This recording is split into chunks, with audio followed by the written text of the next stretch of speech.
What you want?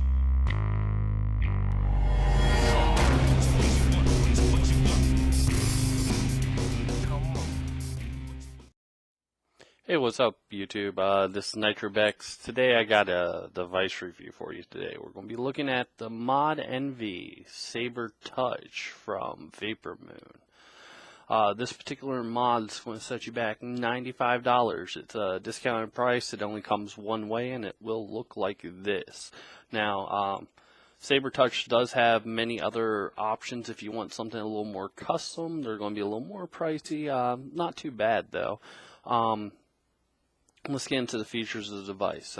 This one's a fixed 18650 tube, so I'm going to pull off the bottom cap.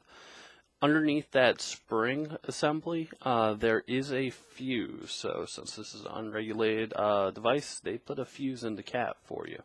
Go take an AWIMR, shove her in there, screw it down. Threads are nice and easy. You don't sit there and turn for days. I put it on, catch the threads, 1.5. Okay. Now, on all the Saber Touches, you're going to have metal caps down here and up here. You're going to have some kind of design on it, and then you're going to have this thing. This is your button. This is your switch. It's not clicky. It doesn't move. It's a touch sensor. So I'm going to throw a voltmeter on here just so you can see what I'm talking about.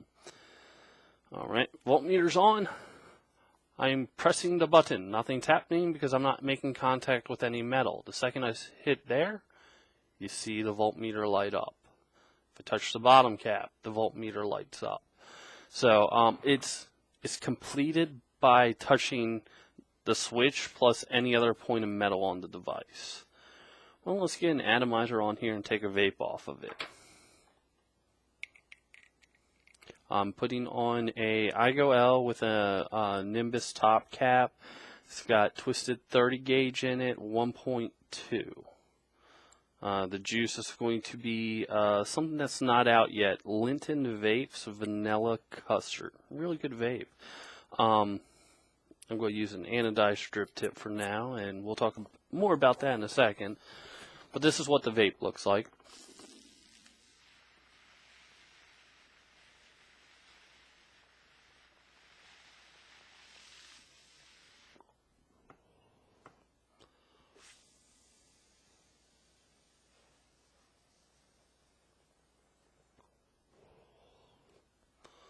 Okay, so you can see it's performing fine and definitely like that. So here's the atomizer. Touch the switch, you see vapor. Lay off the switch, the vapor goes away. Touch the switch, you see vapor. Now, I found something very interesting with this. I vape a lot of stainless steel drip tips. So let me throw a stainless steel drip tip in my cap. And I'm going to touch the button. I'm getting no vapor because I'm not making contact. I'm going to put my top cap on. Okay.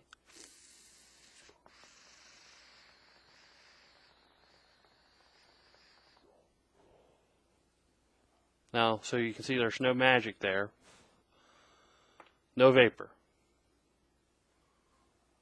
How does that work? Well, what happens is since it's a metal drip tip, it's touching my lip and completing the circuit.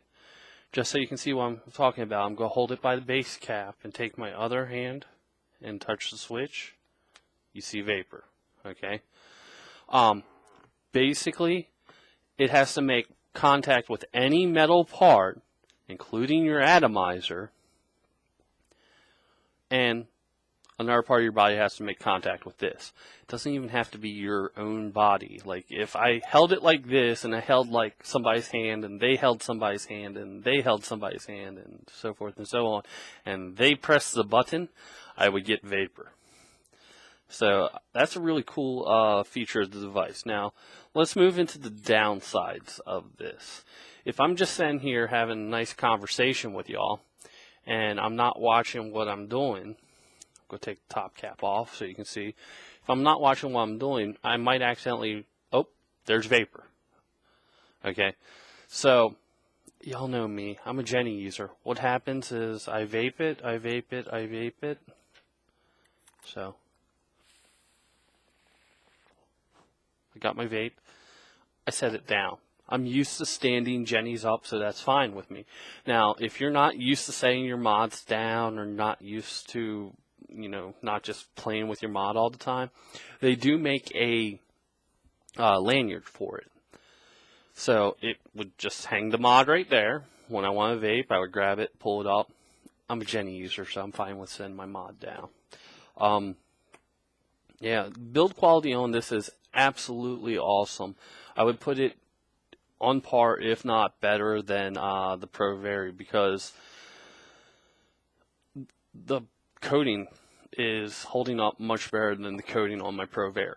The finish is just awesome. I like the look of it. It's got a very industrial look to it.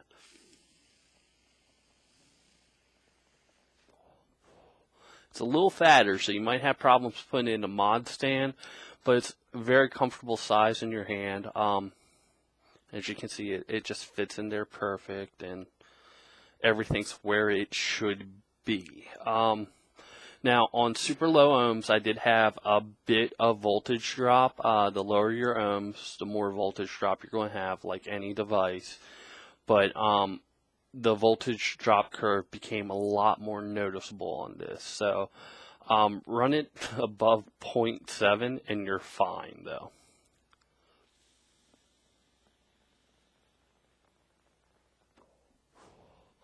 Yeah, I love this little device. I would definitely give it a name.